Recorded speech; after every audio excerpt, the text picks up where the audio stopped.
Going to come from the Gospel according to Matthew, chapter 22, verses 15 through 22. If you'd like to follow along as I read it, it's in the New Testament in your pew Bibles on page number 24. It's Matthew chapter 22, verses 15 through 22 says this, "And then the Pharisees went out and laid plans to trap Jesus in his words. They sent their disciples to him along with the Herodians. 'Teacher,' they said, 'we know that you are a man of integrity and that you teach the way of God in accordance with the truth. You aren't swayed by others because you pay no attention to who they are. Tell us then, what is your opinion? Is it right to pay the imperial tax to Caesar or not?' But Jesus, knowing their evil intent, said, 'You hypocrites, why are you trying to trap me? Show me the coin used for paying the tax.' And they brought him a denarius. And he asked them, 'Whose image is this? And whose inscription?' 'Caesar's,' they replied. And then he said to them, 'Go give back to Caesar what is Caesar's, and to God what is God's.' And when they heard this, they were amazed. So they left him and went away." The word of God for the people of God. Thanks be to God. It's a trap! Star Wars fans in here? It's a trap! That's what it is. Jesus is minding his own business. It's a trap. They try to do this all the time. What's happening here is the religious elite are getting together with hardcore political partisans. Oh no! Have we seen this anywhere? The religious elite and hardcore political partisans are getting together. We have the Pharisees. All right? These are the people who try to trap Jesus all the time. They're the ones who are in charge of the religious stuff that's going on. And we have the Herodians, who take their name from Herod. They are the hardcore political partisans, and they come up with an idea to trap Jesus in his words. They begin by flattering him. Isn't that nice? Condescending, but nice, right? What is flattery? Well, here's how I've always learned it. I've said this before, the difference between flattery and gossip, okay? Gossip is saying something behind someone's back that you'd never say to their face. Flattery is saying something to someone's face that you'd never say behind their back. All right? So this is what they do first. They're like, teacher, that's the first thing. Right? They haven't been taught by Jesus. But teacher, we know you're a man of integrity and that you teach the way of God in accordance with the truth. What they're actually saying behind his back is he's a gullible schmuck, and whatever I say to him now is he's going to fall for it, and then we can ask him a question and trap him in his words. So they start with flattery. And then they propose to him a yes or no, no-win question. Is it okay to pay this imperial tax? It's what that I've read in some scriptures called the poll tax. So there's lots of taxes. I don't know if there's like 79 of them or whatever we pay, but back then there were at least 3 or 4, right? Oh yeah, we pay taxes everywhere, right? Just paid a tax. Breathe out, paid another tax. No, we pay gas tax, sales tax, property tax, school tax, income tax. We pay tax. That's what we do. What's that? Tax on tax. Yeah, that's right. Taxes about taxes upon taxes. And as any good libertarian will tell you, taxation is theft. But I digress. Okay, here we go. So they're paying taxes, so they pay their land tax and their income tax and everything else. But once a year, they have to pay this imperial tax, this poll tax, they called it. It's 1 denarius. 1 denarius. I didn't look up how much a denarius is worth compared to everything else, but it's 1 denarius. It's a coin. Every male between like age 12 and 65 had to pay it, and every female between, I think, 14 and 65 had to pay it. Everybody paid 1 denarius simply as an act of submission to Caesar. Right? It'd be kind of like if Joe Biden woke up today and was like, submit to Joe Biden, and as an act of your submission, send me $100, right? And we'd be like, okay, Okay, here it is. And there'd be immediately people who'd be like, I'm not paying Joe Biden's tax. Then other people would be like, I'll pay Joe Biden's tax, right? But this is what's going on. Is it okay to pay the tax? Is it not okay to pay the tax? So that's the question. If Jesus answers that, yes, it's okay to pay the tax, all the people are going to hate him. And if he says, no, it's not okay to pay the tax, the Romans are probably going to arrest him. So Jesus meets their flattery, first of all, with an accusation. He says, you're a bunch of hypocrites and you're trying to trap me. Right? He sees right through it. And he answers their question in the most frustrating way possible with another question. Don't you love that? When someone answers your question with a question, it's like going to therapy. It's awful. It's helpful. It's just awful. Right? No, he answers their question with a question, and he leaves them and us with a lesson, kind of a test. So let's look at it. First of all, Jesus teaches us about the power of an image. Whose face is on the coin, he says. Well, Caesar minted it. Caesar put his face on it. Caesar decided what it was worth, and then Caesar asked for it back as a tax. It's Caesar's. I think it doesn't take a lot of history. Certainly we can see it today. We can learn how the people in power who print the money can manipulate the money, can make the money go up, can make the money go down, can make the money go away. But it's not just images on money that we need to worry about. There's images everywhere around us, right? There's images on the television. There's images in the advertisements. Turn on the news, there's images of war and destruction, of any kind of boogeyman that might be out there that's going to give us a hard time and cause us to fear. So we give to the images. We give to Caesar.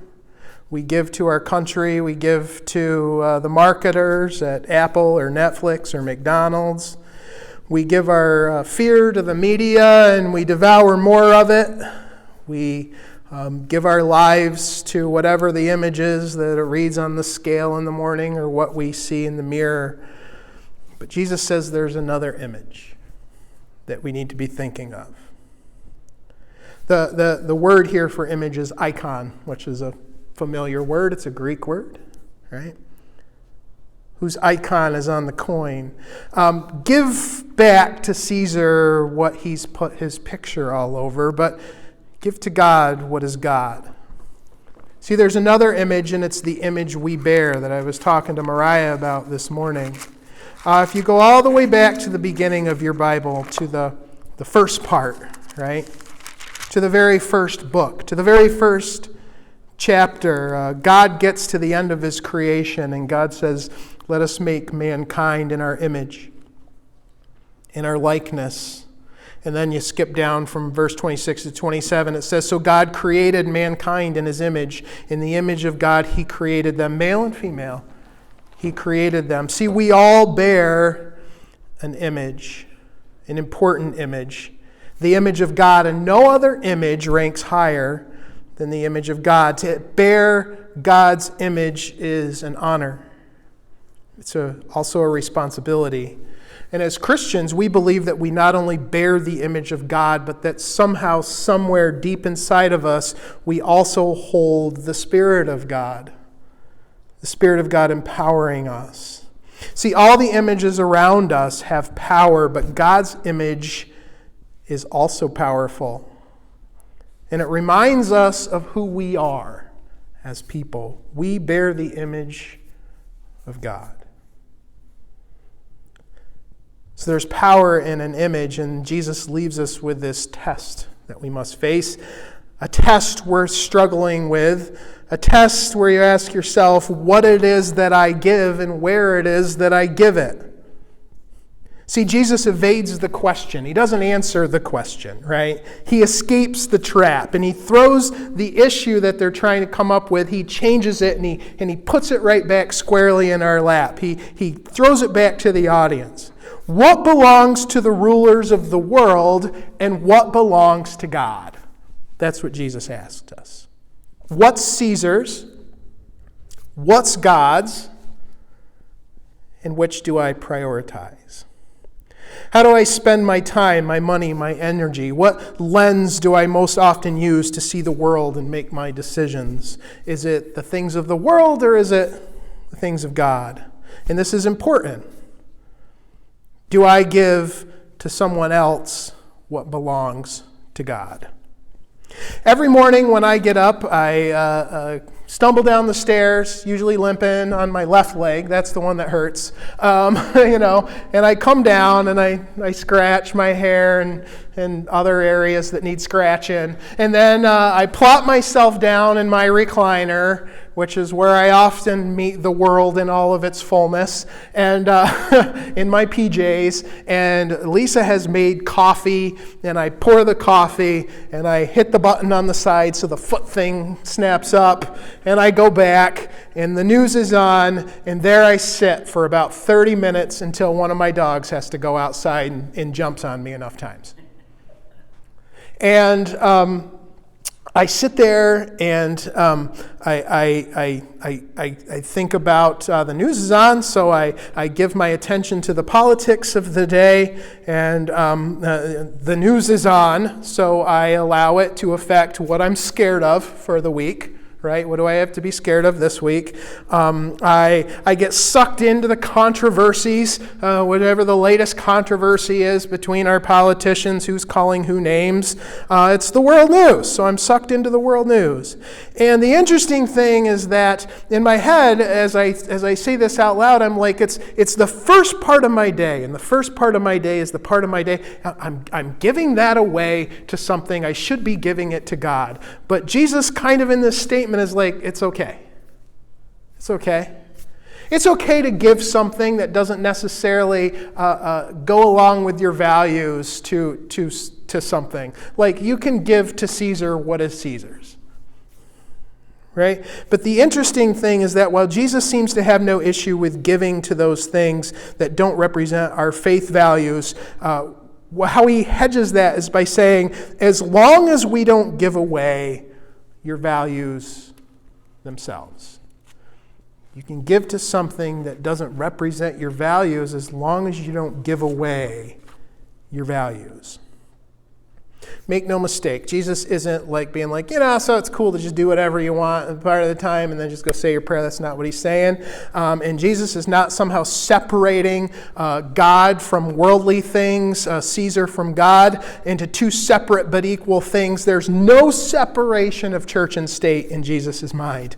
Instead, he sets up one image that is over another image. He looks at the denarius and he says, it's just a coin. Caesar made it. Caesar can have it. But you are God's.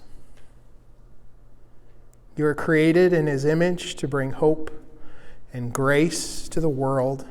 And everything you do, from your everyday activities to those big decisions, belongs to God. So even if you sit in your recliner and scratch and drink your coffee and watch the news and let it get all up in your head, as long as you remember you belong to God, you're going to be okay. You belong to God. Today is the Super Bowl, right? Yeah. Two teams are going to go out on the field and they're going to fight each other for 60 minutes, maybe a little longer if it goes into overtime. I really hope it doesn't go into overtime. The game goes late enough as it is. I'm like a 9 o'clock to bed guy these days. But they are going to fight each other with a desire to win. Meanwhile, the people who like their teams, they're going to trash talk each other. My favorite shirt, I see it sometimes at a sporting event, is the shirt that somebody will ultimately be wearing in the stands that says, I just hope both teams have fun.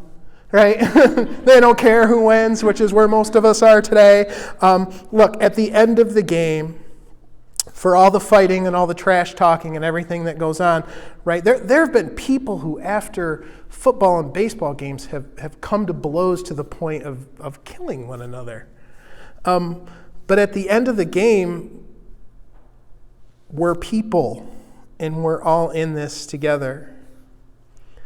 I say that because when we recognize that we are God's and we bear God's image to the world, it also should ultimately force us to open our eyes and look at the faces of everyone around us and realize that all the faces around us also bear the same image. And what happens is, in this world, people don't do that. And then powerful people enslave, attack, and fleece less powerful people. Rich people take advantage of poor people. Political disagreements turn into insults and name-calling. And any time a powerful group of people or a government fails to realize the divine image of God in another, they make those people, in their own eyes, less than human. Right? You turn on the news today and you'll see a picture somewhere during the reporting, and we mentioned it this morning, of Vladimir Putin, who seems to be a great dehumanizer. Over the years, though, it never seems a day goes by without somebody also doing the same. We can't attack, we can't destroy, we can't, right, without dehumanizing the people on the other end of our guns and our bombs. But as the church, we cannot fall into that same trap. Every face in this world bears the image of its creator. As we sit here in the church today, I said Super Bowl Sunday, wear your gear, right? I don't care if you're not a football fan. I said wear college gear. If you're already moved on to spring training, I'm surprised Pam's not here in a Yankees jersey. Yeah, I figured she had moved on. Yeah, I said, if you hate sports, come and represent Team Hufflepuff. I don't care who it is. Mike said the Scouts will come bearing the Team Scouts today, right? Whatever team it is. And yet as we sit here, Philadelphia Eagles fan and Cowboys fans, whew.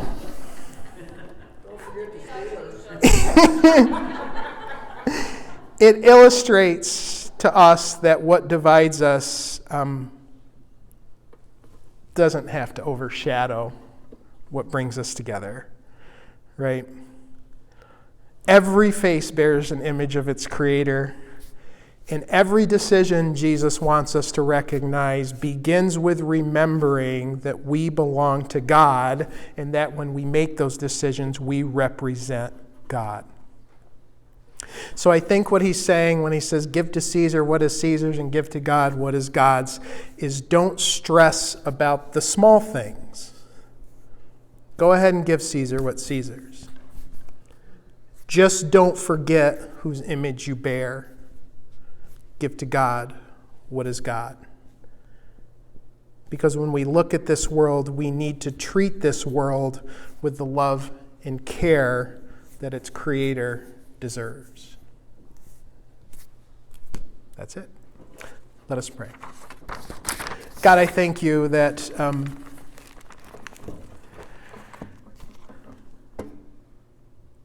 that you take the time to remind us all through your word and through our daily lives that all around us, in the beauty of this world, we can find the fingerprints of our Creator. And I thank you that you remind us all through your word and in our relationships that each one of us bears the image of our God. What a special thing that is. Makes us sad, God, that so many people can look right through another person and not see it. That they can exploit another person, that they can harm another person, that they can take from another person, that they can dehumanize another person, that they don't see it.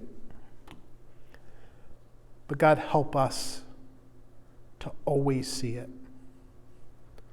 in the face of our friends, in our family, in the faces of our neighbors, in the faces of our allies, and even in the faces of our enemies, your image, so that we might do better as your church. We love you, God, and we seek to do our best for you. May we always remember whose we are.